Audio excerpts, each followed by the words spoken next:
Hi everyone, welcome to my channel. Hope you are all safe at home. In this video, we are going to learn semiconductor material.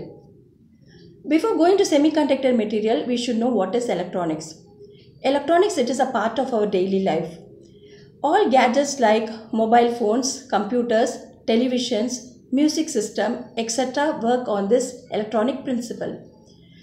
Electronics, it is a branch of physics that deals with electrical circuits that involve active components such as transistors, diodes, integrated circuits and sensors, which are associated with the passive components like resistors, inductors, capacitors and transformers. The below picture shows the electronic devices with the electrical circuits that have active as well as passive components. This picture shows the active element and passive element. Active element is the source or the battery and passive element is nothing but the bulb. The active element which supplies the energy to the circuit and passive element is stores the energy in the circuit. Now let us see what is active element. Active components are the elements which are capable of providing energy to the circuit, and passive components are the elements which do not require any external sources for the operation and capable of storing the energy in the form of voltage or current in the circuit. These are the examples of active components as well as passive components. Active components such as transistors, diodes, light emitting diode, photodiode, integrated circuits, operational amplifier, 7-segment display and battery. Now passive elements are resistors, light dependent resistor, thermistor, capacitor, inductor, switch and variable resistor, transformer.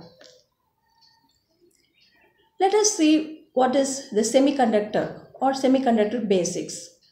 Semiconductor materials such as silicon, germanium and gallium arsenide have the electrical properties in between the conductor and insulator. They are not good conductors nor good insulator, hence the name called semiconductors.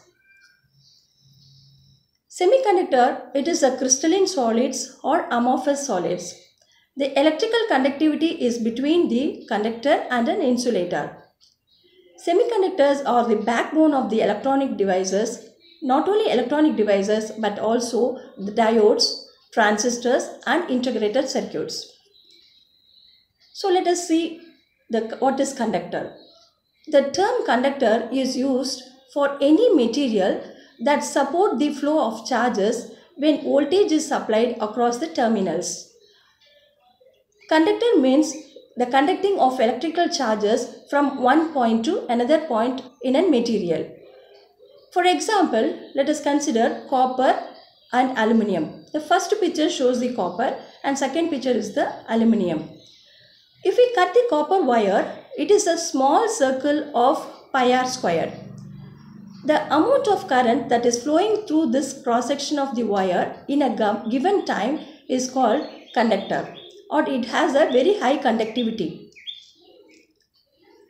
Whereas in the insulator, it is a material that offers very low conductivity when voltage is applied across the materials. For examples, the good example is the mica and wood.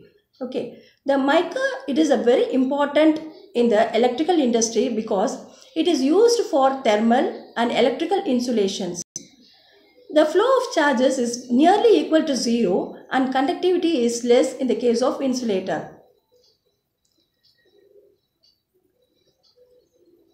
Let us define semiconductor. Semiconductors are the substance that conduct electricity under certain conditions. That is, they require a medium for the conduction of electricity. The conductivity is more than the insulators and less than the conductors. Examples, silicon, 14 is the atomic number of silicon and 32 is the atomic number of germanium. The first picture shows the germanium and second one is the silicon. This semiconductor material is also called as 3 to 5 materials, because in the periodic table the semiconductor material is placed in the group between 3 and 5. So it is called as 3 to 5 semiconductor material. This is the chart which shows the resistivity for different material with the best example of that material. So first material is the conductor, which has the resistivity as 10 power minus 6 ohm meter, and the example of this conductor is copper. Next material is the semiconductor, which is the germanium is the example of semiconductor, and it has the resistivity as 0.5. It can also be given as 5 into 10 power minus 1. The resistivity is greater than the conductor in the case of the semiconductor. Another example of semiconductor is silicon, and this has the resistivity is 5 into 10 power squared or 500 ohm meter. So this also having a greater resistivity when compared to conductor. Insulator, the best example, as I said before, it is mica, and the resistivity is 10 power 10. So which has a high resistivity, so that the electric charges doesn't pass through this insulator material. The unit for the resistivity is given by rho. So in terms of resistance, you can write resistivity as rho is equal to R into A by L, where R is the resistance of the material and A is the cross section of the material and L is the length of the material. So if you substitute this value or the unit for this relation, you can get ohm. Resistance, the unit for resistance is ohm, and the area of cross section is meter square, and length, the meter is the unit for length. So if you substitute all this value, you can get the unit as ohm meter. So this is the unit for the resistivity. So conductivity is the reciprocal of this resistivity. So it is represented here as G. So we can written as G is equal to 1 by rho, or we can say ohm to the power of minus 1 and meter to the power of minus 1, which is nothing but that is equal to Siemens. It is also called as Siemens. So now we can see the properties of the semiconductor. As I said before, the resistivity is different for different materials. The first property is the resistivity of a semiconductor is less than an insulator but more than a conductor. Semiconductors have negative temperature coefficient of resistance. That is, the resistance of the semiconductor decreases with increase in temperature. That is, when the temperature has been increased, the resistance of the semiconductor decreases, and vice versa.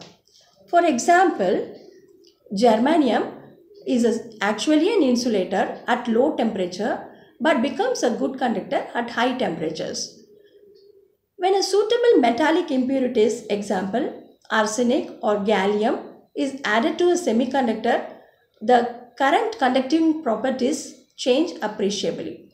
So these are the properties of the semiconductor material. So in this video, we have seen about what is electronics, what is semiconductor material, and what is conductor and insulator with best examples. And also we have discussed about the properties of the semiconductor material. In the series of videos, we can also see the energy band diagram and what is p-type semiconductor material and n-type semiconductor material. Thank you for watching this video. Please subscribe and share this video so that others will be benefited, and press the bell icon. Thank you so much.